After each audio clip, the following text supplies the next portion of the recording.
My name is JT Parr, and I'm traveling the country to interview geniuses and find out how the world works. After talking about philosophy with Graham Priest, I wanted to return to the topic of AI. I wanted to know the secret behind human creativity and how a machine could be trained to recreate that process. I found the perfect person to ask these questions in Ken Stanley. Talking to Ken was trippy as fuck, and after our conversation, I took mushrooms and looked at targeted ads on Instagram for 6 hours. Here's our conversation. Do you believe in manifestation? I'm not sure what you mean. Like that if you think about things in a positive way and you like really think about what you want and like you maybe burn some candles and meditate on it, that it's more likely to happen? I don't think so. But it's crazy because I guess when I was young, I thought like the development of all these technologies and advancements in science would undermine like horoscopes and kind of magical thinking, as I would describe it. But that stuff is still so prevalent and only seems to be gaining in popularity. And now people are using technology to like support it. Oh yeah. I think AI might exacerbate magical thinking because you can project all kinds of things on it that aren't even true. I mean, it's like a magical wizard that lives in your house. Like it could be anything.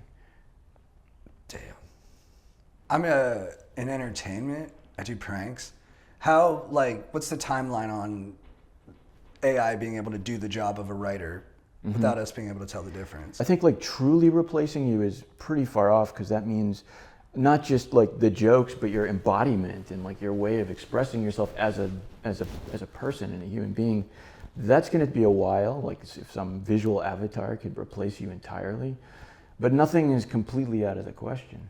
I think that's the one that it's getting the most eyeballs on it because we're all like, oh fuck, like this thing I've invested my whole life into that I thought was so unique to myself and my abilities is actually going to be easily replaced by something that does it with no effort and no humanity. Yeah, it's both. It's obviously economically concerning, but it's also personally concerning. It's spiritually concerning. It's spiritually concerning. Expressing yourself is like this huge part of what it means to be human. You know, Starry Night is a good example. Imagine if it had been produced by AI. How would I relate to that as a painting? Because it's true that what really is interesting about Starry Night, I think, is that it's about an insight into what it's like to actually experience a starry night. But there is no what it's like from the point of view of the AI. It doesn't experience starry nights. And so if it produced Starry Night, it can't actually be about what it seems to be about. You know, because I was imagining that, like, you know, before surrealism was invented, just as an example. Yeah. Imagine that, like, the DALL-E and these, like, image generators, like Stable Diffusion, that they came out before surrealism was invented. So then as a thought experiment, you could ask, well, then would surrealism be invented by the AI? And I think no, because, you know, surrealism is like a conceptual framework. It's not just a melting clock. It's like a way of thinking about the world, and like seeing millions of images of the history of art doesn't like make you come up with a new conceptual framework for thinking about the world. Even though maybe a picture with a melting clock might come out, it's not the same as inventing surrealism as a style. You were head of Open-endedness at OpenAI. Can you explain what that entails? Yes, that's right. In Open-endedness, what it's about is systems that continually produce something interesting without bound. And so the longer you leave an open-ended system going, the more interesting it gets. And I've always been interested in these kinds of systems, which are very different than like conventional AI. Because usually conventional AI, it's like, here's a problem, please solve it for me. And then it figures out some way to solve it, or it learns how to solve it, or something like that.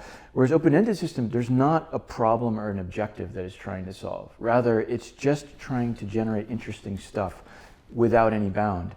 And so that's often hard for people to grasp what that actually means.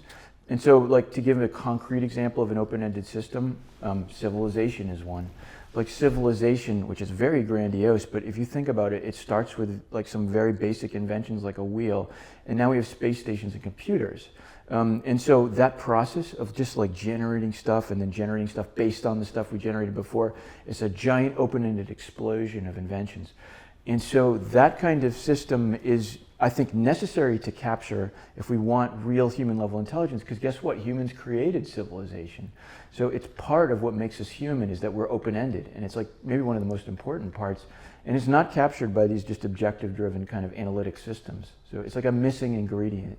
You're like implanting the universe's intelligence and like its evolution into like a tool or into a box or into a system, and then you're watching that expand infinitely as well. That's true. You know, that's why I've made this point publicly, that I think sometimes we should think of AI as art. Because like, to the extent that the things I made do that, that's artistic expression. That's not a scientific point. Like, that's just like, I captured something, like the algorithm itself is a work of art, like a painting. You know, like I made an algorithm that makes me feel like the universe feels.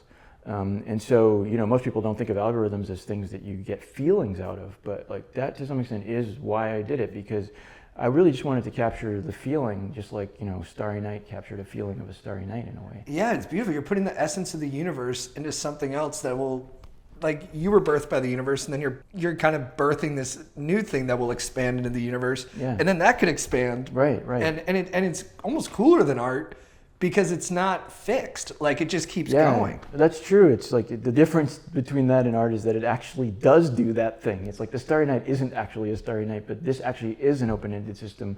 It just exists in the computer now. Because like, if you're going to invent that thing that like solves climate change, if you think about it, like the things that lead, that's not like the thing you can just do in one step. That's going to be multiple steps along roads that we've never taken. And the steps along those roads are totally unpredictable surprises that no one today would ever expect. Because you know, the thing about invention is that the stepping stones that lead you to the things you want don't look like where you want to go. That's why it's hard. If we knew what the stepping stones are, we would just make them. But we don't know what they are because they're always surprising. And so open-endedness sort of recognizes that. It intentionally looks for surprise, because any surprising thing that's interesting is opening up a whole new vista of opportunities. That's so cool. I feel incredibly fortunate to have just chosen the one thing that's like the most important thing in history. Yeah. Like, that's just like such a coincidence. It's almost like a joke. I mean, who could do that? No, and I'm the opposite. I studied film in college, and that's like on the way out. I feel like I might as well have studied like jazz. Yeah. I mean, it was a pure interest. I didn't think like what would be like lucrative to get into. You know, I was just like, this just happens to be what I want to do. And like, for that to coincidentally be like this, like the most important thing, is very convenient for me. Yeah.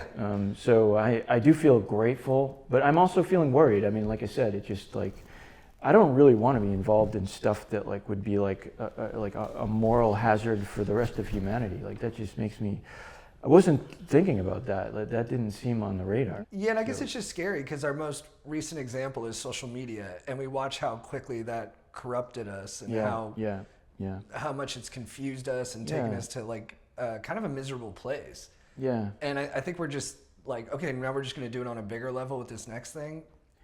Yeah, there is an optimistic scenario where it helps with the massive inequality that's in humanity. Part of that scenario might just be that it can create abundance. Like, it can do all the stuff that needs to be done to extract all the resources we need for everybody to live as well as we would hope. Which, yeah, I'm so pessimistic about that because I think it will do that, but then I just think there will still be some motherfuckers who hoard everything. I mean, I agree. That's like extremely optimistic. In reality, like the tendency of hoarding, that is like can't be denied. It's a huge problem which AI is interacting with right now. And it could lead to really bad outcomes. The way you work on open-endedness, has that changed now that you know the potential impact of it? Like, can you work on it with just the same clear-eyed excitement or starry-eyed excitement? Or are you a little bit more like, oh, if I do this, it could fuck up a lot of shit? No, it did impact it. I think I am much more clear-eyed about like what might happen, and it's disturbing to think about the possible downside. It's not like I just think everything's bad. Like, I think good things can come from this, and it's still worth investing thought into this and research. But personally, I have been more circumspect about what to do. And so one thing, like I've been moving towards open-ended systems with humans in the loop more. Like in terms of like the things I've been doing now, because it makes me feel more comfortable to elevate humans than to elevate machines. And humans are part of an open-ended system. Like I said, civilization is an open-ended system. And so now I feel like more happy, like if I could take my understanding and knowledge of open-endedness and just sort of like accelerate the good side of civilization, as opposed to just create this crazy alien process. I mean, that seems like a good solution to all this. And I think we've been circling is that the solution is to better educate all people on what AI is and how to work with it. Well, educating people, and I mean, just creating systems that actually are about people as opposed to just about machines. And so I guess that also explains somewhat why the people we've talked to who work in AI, they kind of have this pragmatism about where it could go, where they're like, we don't know. But then I also think there's this excitement that you guys are excited to see where it could potentially go. You're seeing it as this system that's evolving and learning and surprising us. Yeah. And so you're almost excited to be surprised by it. Yeah, no, that's very true. That is maybe hard to appreciate from an outside view of like the whys, like why did people do these things? Like, you know, now that we're getting into this difficult situation, because you don't know what it was like to be on that drug. Like, it's just absolutely addictive. To be like, I'm gonna recreate a universe inside of a machine, or see a natural process happen in artifice for the first time in history. Like, it just feels like absolutely intoxicating. And it's not an excuse for doing anything that's like not good. I mean, it's not an excuse, but but back in the day, like back in the day, like there was nobody who thought that like there was like, you know, robots taking over right around the corner. That was just pure science fiction. So like the drug was pretty harmless, you know. I mean, I was watching really amazing things and I was addicted to it, and I had no expectation it's going to lead to any disruption for anybody. It just seemed like it's just fascinating in its own right. Now you have to think about both sides of it. It's like, yeah, it's super fascinating and it is addictive to watch these kind of processes, but the consequences now really matter, and so it makes it harder to know what to feel. It definitely knocked me out of that kind of like trance where I'm just like, it's so fascinating and that's all that really matters. Yeah, you Are you a hugger? I guess not really. But Nah, let's not hug. We'll leave it at the dap.